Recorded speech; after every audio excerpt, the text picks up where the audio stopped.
Maju terus untuk catur Indonesia. Catur, yes. Indonesia, Jaya. yeay.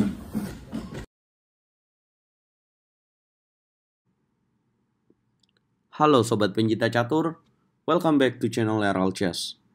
Teman-teman, kita akan bahas dari pertandingan big match ya, pertarungan antara pecatur nomor 1 dunia berhadapan dengan pecatur nomor 2 dunia saat ini, yaitu Magnus Carlsen berhadapan dengan Ding Liren.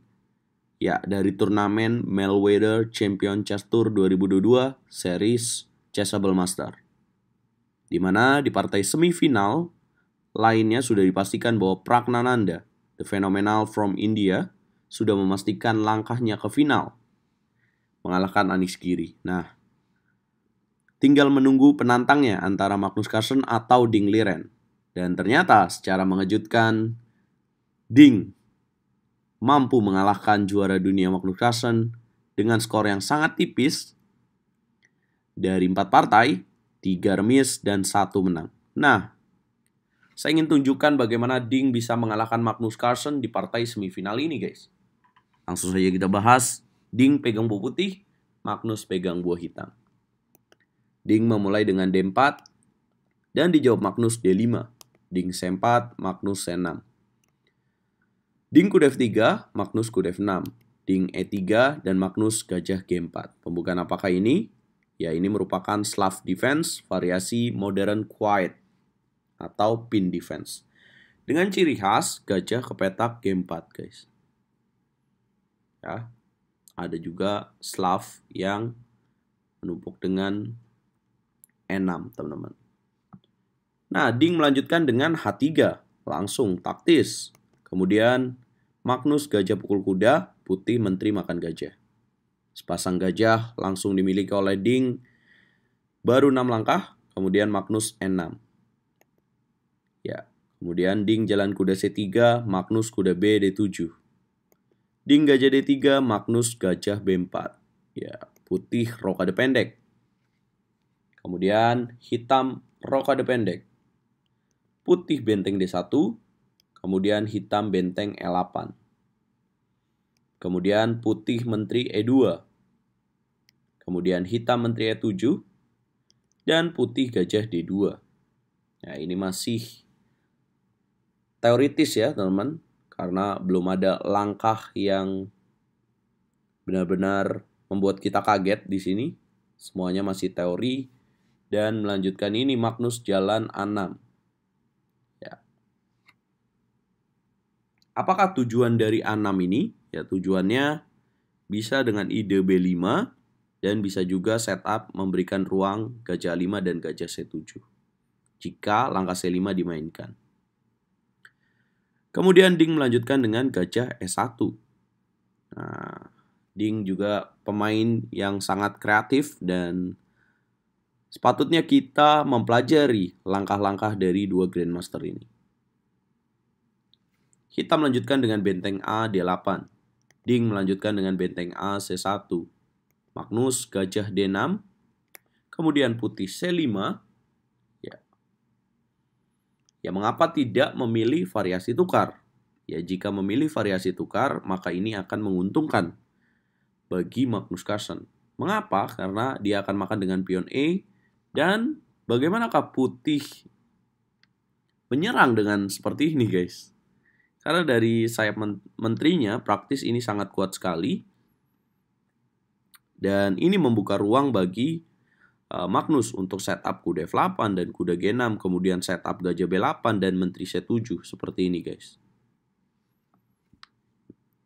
Nah, ini berdasarkan bagaimana saya bermain, teman-teman, ketika mengikuti kejuaraan baik nasional atau internasional. Maka ini akan sangat enak bagi Magnus Carlsen. So, Ding tidak memilih itu, tapi dia pilih C5. Kemudian Magnus gajah C7 dan Ding melanjutkan dengan F4. Ya, memang Ding belum ada keunggulan, tapi langkah F4 ini membuat Magnus seperti terkunci ya, teman-teman, buah-buahnya.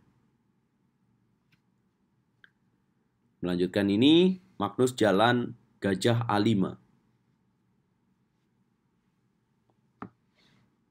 it's challenge times. Teman-teman yang sedang menonton Sobat RL Chess, gajah A5, apakah itu langkah yang salah? Coba pause videonya dan tebak. Apa yang harus dilakukan oleh Ding dalam posisi ini, guys? Yes, tepat sekali adalah langkah kuda makan pion D5. Boom. Iya, Magnus lupa bahwa melakukan sleep calculation ya. Ya, ketika dilanjutkan ya, pion E makan kuda, kemudian gajah A5, Magnus lupa bahwa dia tidak bisa langsung makan pion E3 karena gajah A5 ini mengancam benteng. So, dengan seperti ini, Magnus kalah satu pion, teman-teman. Jadi dapat dikatakan langkah gajah A5 ini merupakan langkah yang salah, langkah yang blunder dilakukan oleh Magnus. Ada apakah dengan Magnus? Selayaknya kita tidak melihat langkah itu ya teman-teman untuk di level Magnus. Tidak tahu juga kenapa ini bisa terjadi dan kita lanjutkan saja pastinya. Tapi semua pemain catur bahkan di level nomor 1 dunia pun bisa melakukan slip off calculation atau tidak tepat dalam berkalkulasi ketika memutuskan langkahnya.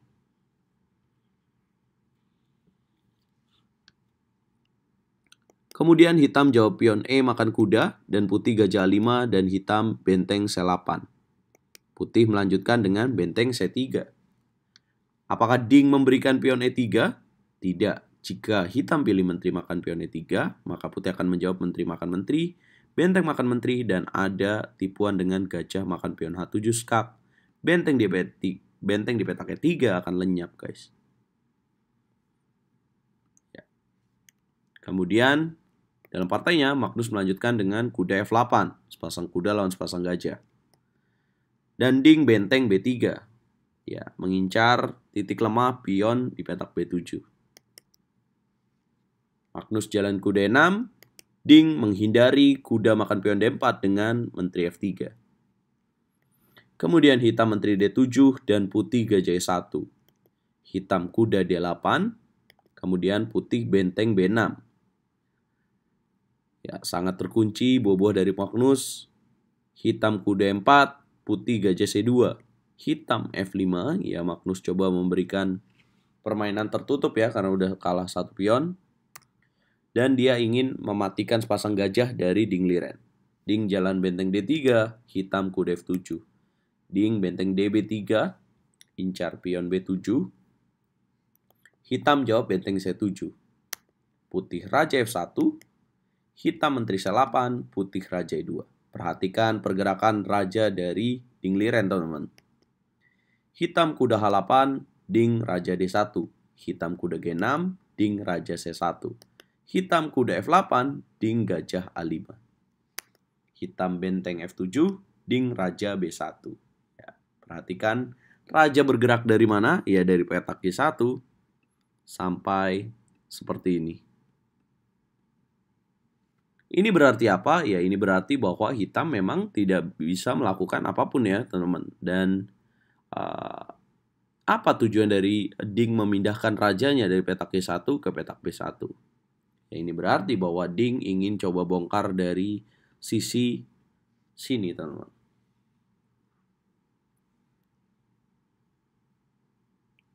Mungkin kalau kelas kita nggak nyampe ya, teman-teman. Ya, tapi kita perlu dan patut untuk mempelajari ini dan meniru langkah dari Ding Liren. Magnus menjalankan H6, putih A3, hitam kuda H7, putih raja A2. Hitam kuda H6, putih gajah E1. Hitam G5, putih gajah D1. Hitam G4, putih pion H makan G4, pion F makan G4, dan menteri F1. Rapat dan solid, kedua pemain. Hitam H5, putih menteri H1. Hitam raja G7, putih gajah H4. Hitam kuda G8, putih gajah C2. Hitam kuda D2 dan melepaskan ya kekuatan dari gajah terang di petak C2. Nah, Sobat Herald Chess, kalau kalian jadi dingliren ketika langkah kuda D2 dilakukan oleh Magnus, langkah apa yang akan kalian pilih guys? Dengan posisi seperti ini. Ya, menjalankan benteng C3 kah? Atau benteng D3, ya maka akan ada lanjutan kuda C4. Ya, tarik benteng, maka akan ada lanjutan kuda D2. Ya, ini bisa repetition move. Nah, apakah itu langkah yang tepat? Salah guys. Ya, tepat sekali. Langkah yang lebih tepat adalah gajah G5. Memberikan benteng ditukar dengan kuda, tapi di sini ada ancaman menteri kepada pion H5. Apakah ini menguntungkan bagi putih? Jelas bahwa ini membuka serangan bagi putih, teman-teman. Dan keamanan dari Raja Putih di peta K2 ini jelas sangat nyaman sekali. Magnus lanjutkan kuda makan benteng. Ding benteng makan kuda, kemudian kuda F6. Ya, Ding lanjutkan gajah pukul kuda.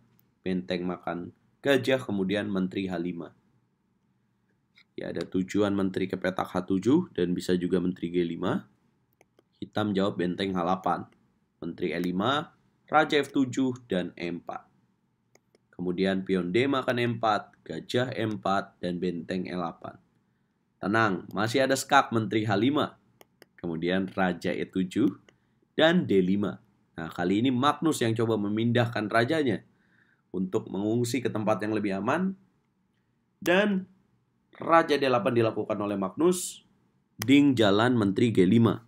Ancam benteng, dijawab benteng EF8. Kemudian benteng D3 Ding liren, dan menteri C7 dilakukan oleh Magnus. Ya, kembali lagi ini waktunya challenge times. Puzzle untuk kalian yang sedang menonton. Langkah apa yang harus dilakukan oleh Ding dalam posisi ini guys? Jangan terburu-buru, kalian boleh pause videonya dan berpikir dulu.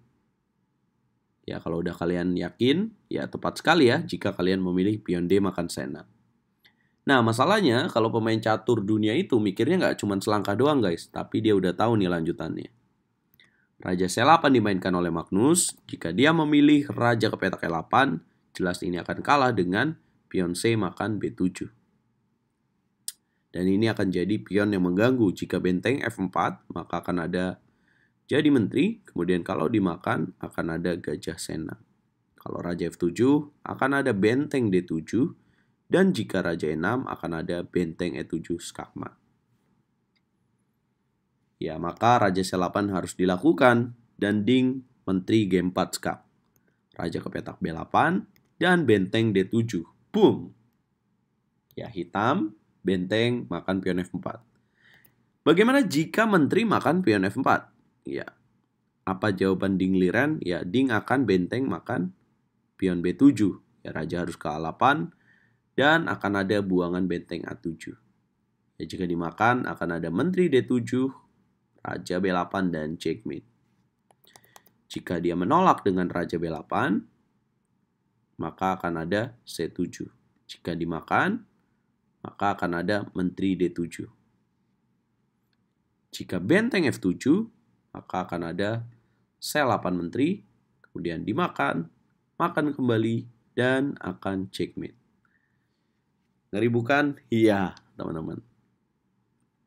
Itulah mengapa hitam pilih benteng makan pion F4. Nah, apa yang harus dilakukan Ding dengan ancaman ini, teman-teman? Apakah makan menteri?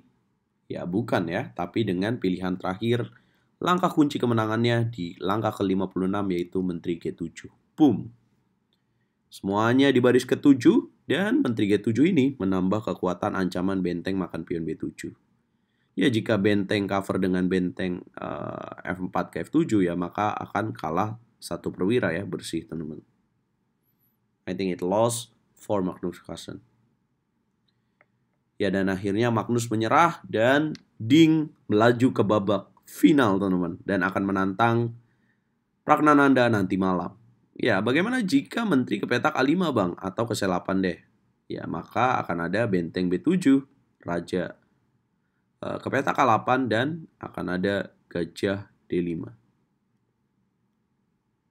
Ya, atau skak pun juga bisa ya. Skak Raja B8 dan akan ada Gajah D5.